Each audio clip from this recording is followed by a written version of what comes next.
देखो कई लोग ये अन्नमति होते ना, जैसे अन्नमति समझ गए, अब नाम लेने से क्या होता है। तो किसी को बहुत श्रद्धा है भगवान की, शिव जी की बड़ी श्रद्धा है, किसी को अल्लाह की बड़ी श्रद्धा है, किसी को अपने गुरु गोविंद की बहुत भक्ति है, जो भी है वो बहुत, तो उनकी आप देखोगे श्रद्धा बड़ी मजबूत दिखती है। माने वे अपने उस धर्म के पालन के लिए मर जाएंगे, सर कटा लेंगे, तो तुम्हें कैसा लगेगा कि कितना श्रद्धानी जीव है, लगेगा कि नहीं लगेगा। अब आचार्य कहते ऐसे श्रद्धान का फल 0/0 है। क्यों साहब 0/0? क्योंकि उसे वास्तव में पता था है ही नहीं कि अल्लाह है भी कि नहीं, भगवान है भी कि नहीं, बस वो तो परंपरा से सुन सुन के सब मजबूत हो गया कि मेरा ही धर्म सच्चा है। ऐसे अपन भी हैं, शास्त्रों से पढ़ पढ़ के, और जिनवाणी झूठ नहीं बोलती, और जिनवाणी तो परम सत्य ही है, जो जिनवाणी में लिखा है। अपन तो भाई साहब मर जाएंगे लेकिन जिनवाणी का लिखा हुआ मानेंगे और किसी की नहीं मानेंगे। तो अपन को लगता है अपन बहुत बड़े धार्मिक हो गए हो, अपन को ऐसा लगता है अपन बहुत बड़ा काम करने वाले हो, जबकि ये 2 कौड़ी की श्रद्धा है।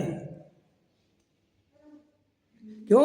उस मुसलमान से कहो कि भाई तुम ये बात मानो, हिंसा, अरे भाई साहब हमारे इसमें लिखा हुआ है पैगंबर का क्या मोहम्मद का पैगाम आया है, समझ में, पैगंबर माने जिसने पैगाम भेजा है, ठीक है नहीं। तो साहब क्या बात करते हो आप, हम तो वही माने। अरे भैया थोड़ा विचार, क्या विचार करना, हमारे शास्त्र में जो लिखा है वो परम सत्य है।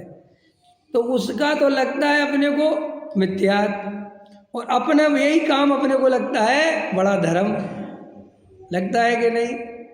मूल आगम में लगा भैया, मूल आगम में तुम क्या जानते हो, परीक्षा प्रधानी होना चाहिए, और मूल आगम में व्यवहार का विस्तार बहुत है, सो वो सब अप्रयोजन भूत है, उससे किसी प्रयोजन की सिद्धि। कर्मों की प्रकृतियाँ 148 होती है, कितनी होती हैं देवेंद्र जी, कितनी होती हैं? नामकर्म की कितनी होती हैं? 93। समझे, सबकी प्रकृतियाँ हैं ना, नीच गोत उच्च गोत, सब प्रकृतियाँ हैं। तो प्रश्न है, इनको 147 मानोगे तो सम्मेशन रुकेगा कि नहीं रुकेगा, और 148 ही मानोगे तो सम्मेशन होगा कि नहीं होगा। सुमेरु पर्वत कितने लाख योजन का है? 1 लाख योजन का, और अपन 99 का माने तो नंदीश्वर द्वीप में कितने चैत्यालय हैं? नंदीश्वर द्वीप महान चारों दिशों है, जहाँ 52 मंदिर जान सुर नर मन मोह है। तो 52 है ना, तो हम 53 माने तो भाई साहब 52 मानो तो, 53 मानो तो, और मत मानो तो। समझ में आया कि नहीं आया? आचार्य कहते इनसे तुम्हारे सम्यक दर्शन का कोई संबंध नहीं है, क्योंकि ये तो बातें ऐसी हैं। टोडामल जी साहब ने लिखा, बहुत अच्छा जवाब दिया कि देखो भैया, जिनने मूल तत्व ज्ञान सही बताया, जो अनुभव से प्रमाण है, और वो जब सत्य की कसौटी पे खरा उतरता है तो आप प्रयोजन भूत वो झूठ क्यों बताएंगे। इसलिए अपन उसको वैसे ही लिखा तो वैसे ही मानो, और उसके मानने और नहीं मानने से कोई फर्क नहीं पड़ता। समझ में आया? लेकिन मज़ेदार बात है, आचार्य भगवंत कहते हैं इतनी बात समझने के बाद भी इस जीव का जीवन केवल व्यवहार में ही चला जाता है।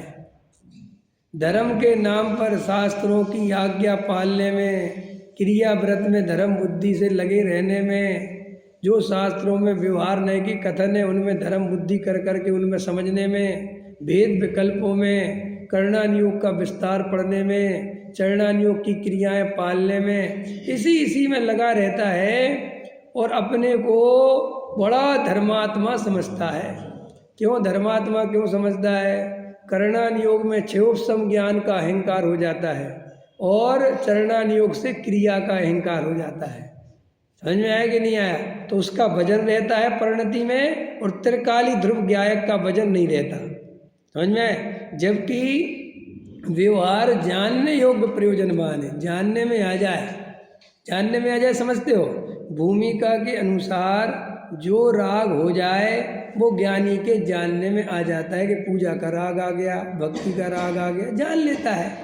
समझ में आया? व्यापार का राग आ गया, बच्चों का राग आ गया, शिखर जी का राग आ गया, त्याग व्रत का राग आ गया, समझे, नियम व्रत का राग आ गया, लेकिन किंचित मात्र भी उस राग से मेरा भला होगा, ये राग अच्छा है, ये बढ़िया है, मैंने किया, करना चाहिए, ये धर्म में सहायक है, इससे मुझे अच्छा बढ़िया पुण्य का बंध बनेगा, ऐसी मान्यता ज्ञानी के रंच मात्र भी नहीं होती। और अगर जिसके होती है तो वो ज्ञानी नहीं होता।